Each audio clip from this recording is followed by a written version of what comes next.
this buzzy title that I know nothing about. I want to go to that.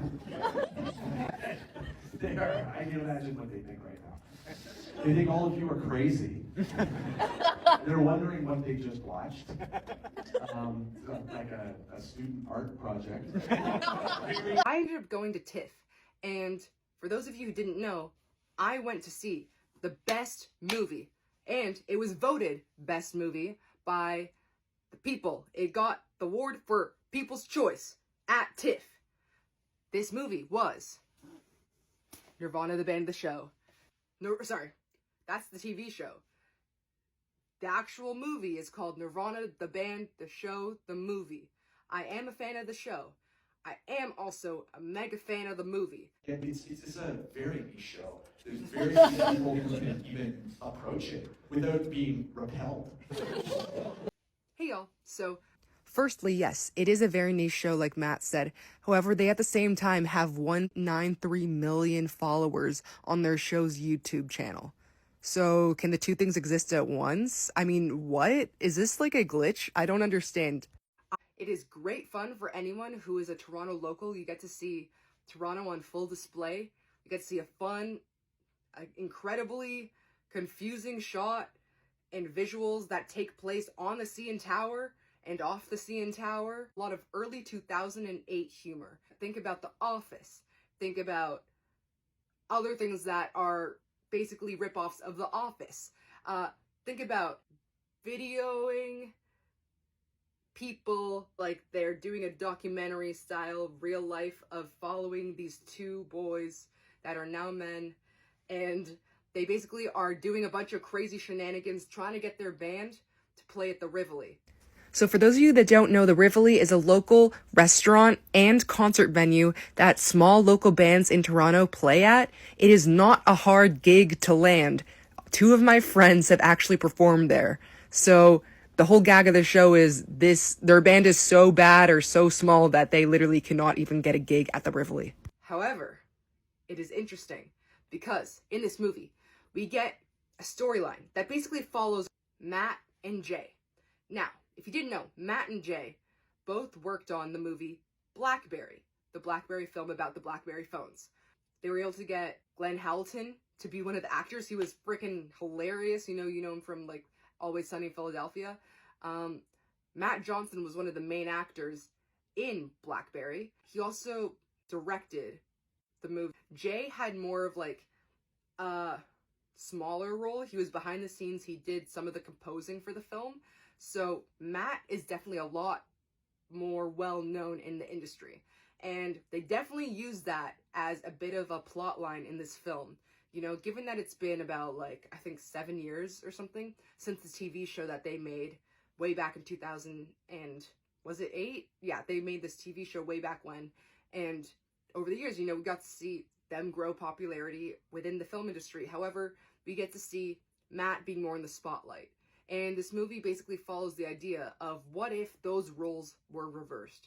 What if Jay actually ended up being the one who got more fame and more recognition for the art that he creates? And we follow this storyline of, in an alternative world, the boys never ended up being the best friends that they are, and what their lives would look like if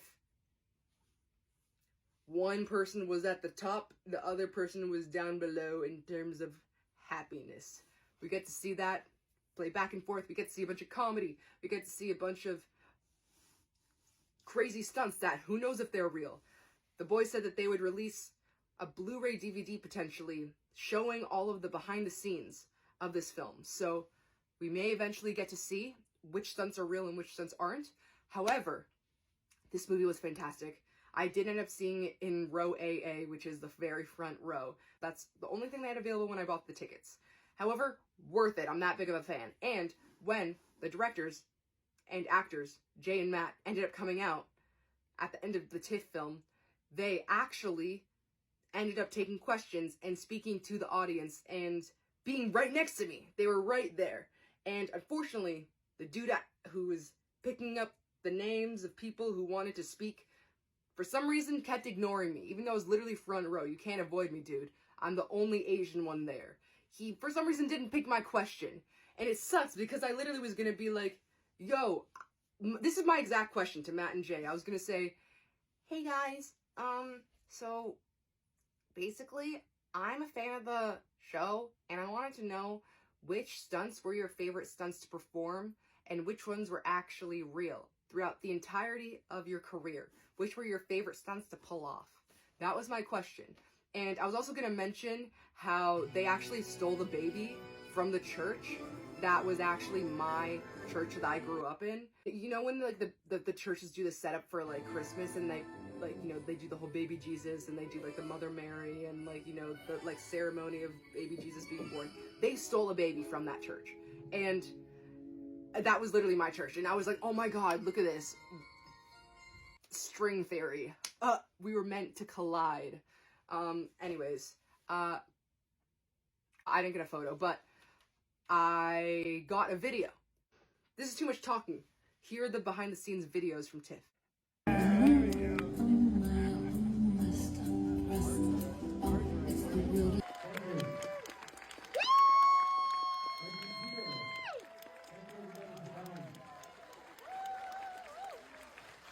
I'll give you guys an opportunity to ask some questions in a second. To start things off, your process is, largely you and Jay will go try to, perform a premise or achieve a premise, and often you're at the mercy of the public and how the public will affect or color the scene. What were some of the most important interactions that you had with the public while making this film that really maybe changed the course of where the story was going? Okay, yeah, like ones that literally made us change the script. I think the CN Tower was the biggest one, but I'll say one that's maybe a bit more human that you guys actually got to see, because what the shadow answer to that question is, it's the interactions where Jay and I go thinking something will happen, and it doesn't happen the way we wanted, and then we move off of that storyline. Those are the ones where, for Jay and I, it's the biggest, like, whoa, okay, we're making a different movie than what we thought, and you guys don't actually see that stuff. But the one where Jay and I were shooting it, and right afterwards we were like, oh my god. We always know we did something great when we're going to Jared afterwards, being like, did we get that? Like I hope we got that, and it was with that guy Arush at Canadian Tire. And there are just so many countless times where MJ will call me and be like, I found it, watch this, and he'll have found like the song where we both in lockstep are just like, eureka moment. So that is one of those moments where I just remember being like, oh, thank God we have our ending now. How did you pull off the scenes that you're interacting with your younger selves? All of that younger stuff was, that whole 2008 sequence was sort of written and structured by our editors, who went painstakingly through all of our old web series footage, grabbed highlights and pertinent things that are maybe usable, and they kind of put together a story. We had some...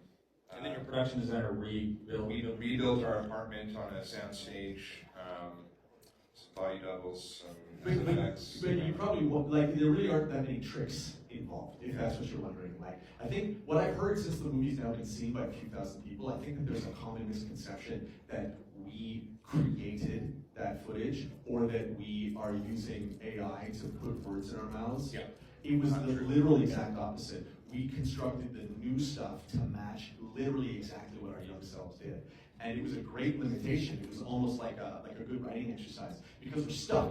The scene between me and young Jay is absurd. The things that he's saying are unbelievable. He goes from talking about the H1N1 virus to his grandmother in a hospital in Montreal to Russell Peters without breaking. And so it's so fun because Jay and I get to react to it live as though our improv partner is insane.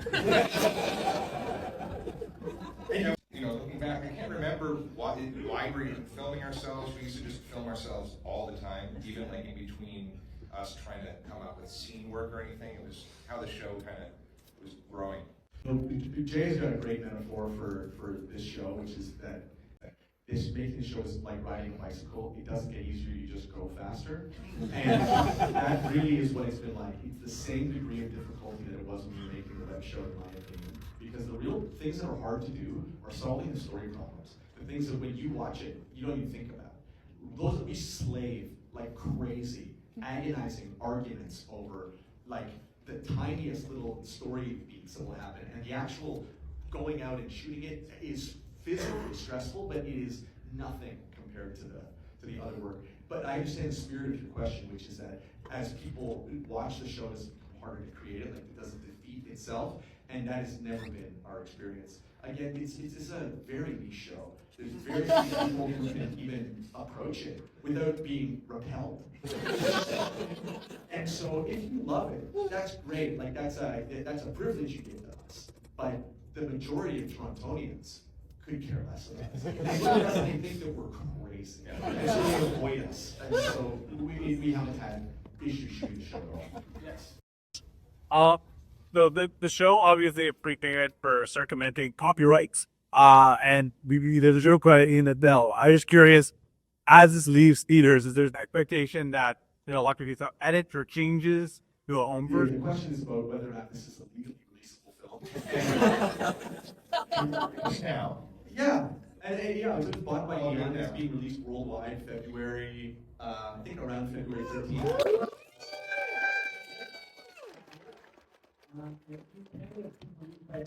Pictures who've been our partners, who they made BlackBerry with us. They made it like they're the real secret recipe. This distribution company in Canada that allows me to make these movies like this, and through a process that I cannot reveal to you. But it will be released. You'll be able to see this movie probably in this theater in February when you guys all want to go back and see it again. We're going to have to wrap it up, but I wanted to ask, how do you see this movie fitting in with the series, and will the series continue? I'd love it too. And I think it's all I'll give one crazy spoiler that is related to this question, which if you are a real fan of the show, you'll be excited by this, and that is that there is a season 3 episode that we shot where you get to see this exact movie, except as it goes at the end of this movie. So the entire opening act is that scene that you watch at the beginning of the film of me running down and Jay saying, hey, wait, maybe there'll be weather, so we should jump early. And then you get to see what happens when that plan works.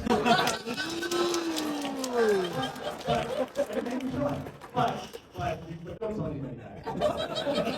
So the answer is yes, they interact in a very unique way where it makes the movie a kind of bottle universe that only Jamie Carroll knows about. The series continues in linear time. I am, but what?